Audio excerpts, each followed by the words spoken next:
Hello you guys, welcome back to my channel. Sorry about not posting a video. I was out sick and now I'm back.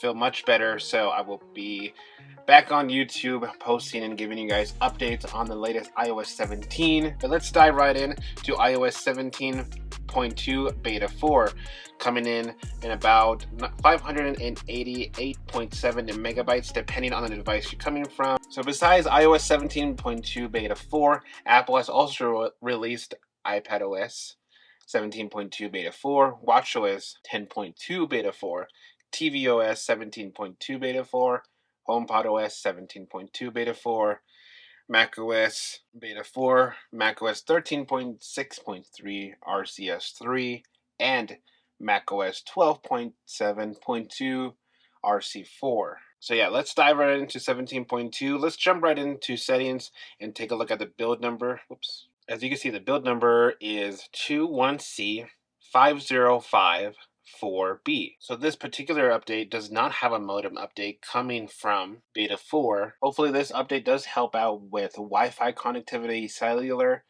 and other connections. We won't know until we run a couple of tests and see how everything works out in the end. But there's a feature that a lot of people have been waiting for the longest time. So if we go down to sound and haptics, and if we scroll down here and you see default alerts, and so if we go right up top there, you can see haptics default. If we go right in there, and it gives you a ton of different new options as an accent, heartbeat, tap on that, SOS, and other more. I usually just keep it as the default settings. You can always have the option to have it none, to not vibrate, or create your own custom new vibration. A couple people have been saying that they don't like the new default notification ring, and so you could always change that notification ring if you want. I personally do like that sound.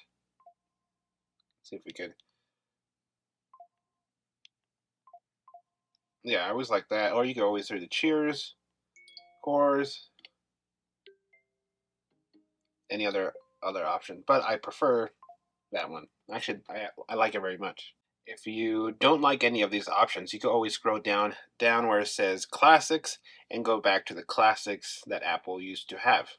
So if we go back to settings here, if we go down to general, and then we go right up top here where we see Apple Care and warranty. So before, in the last update, it used to just say coverage. It didn't make much sense until this changed. So this actually makes more sense now because you know what it's covering under Apple Care and warranty. So now if you just tap on that, you have your Apple Care warranty information. So it gives you all your products here in one list. So we do have a new update. So Apple just announced, if you go into music here with their 2023 recap. So I tapped mine already, so let me show you real quick. So here we go. I found my replay here. It does take you to a website. So if we tap on jump in here, it does show you your 2023 replay. So if you tap on here, it does rewatch highlight reel, and it shows you what songs and artists that you listen to throughout the year and how many times that you've played it. So it's pretty cool. Spotify also did this, but it looks like Apple is jumping on that trend. They also added something new to podcasts, similar as Apple Music. It does show you here top charts of 2023, top shows, top news, top episodes, subscriber shows as well, and much, much more. A lot of people have been seeing a splash screen on the Journal app. I don't see it myself. I don't see that splash screen in the Journal app.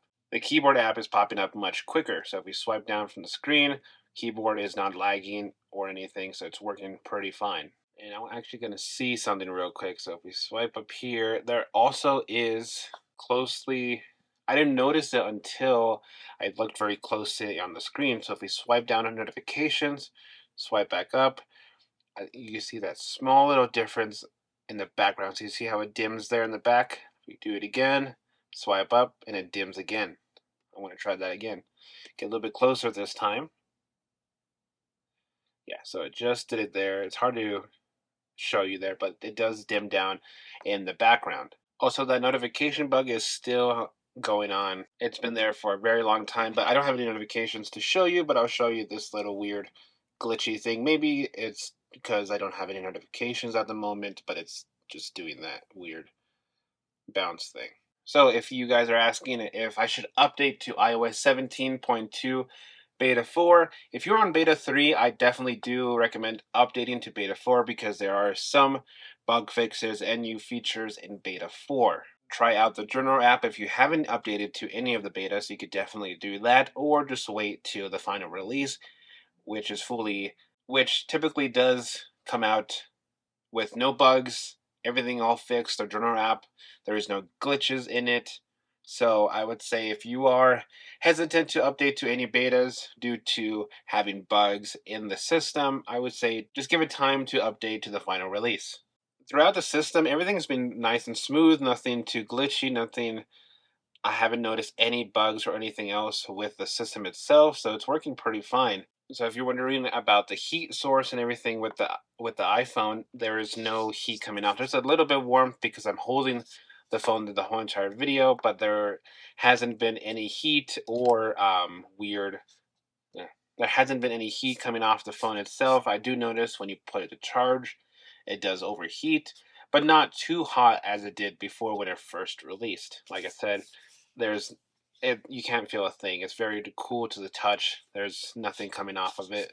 Me personally, I don't have um, one of those guns to show you how hot the phone actually is at the moment. But like I'm saying, it's very nice and cool to the touch. It's not too hot to use depending on the apps that you use. As far as battery life, let's go into settings here. Let's take a look at the battery life. Actually, let's go back to general. Let's see how many cycles I have on the device. I have 78 cycles from the phone itself. If we go back here to battery and health and charging, I'm at 100%. I've noticed a lot of people online on X showing that they have dropped to 99% after almost halfway having the phone. I haven't had that drop yet, hopefully not anytime soon. A lot of people have been asking to have this feature of showing how many cycles you have from your battery charging to older devices. So that is it for this video. That is so far what we have for iOS 17.4 with all the new bug fixes, features to the phone itself. If you guys did enjoy this video, please give it a like down below. Subscribe if you haven't yet already. I will link this wallpaper in the description down below. Thank you guys so much for watching and stay tuned for the next one. Peace.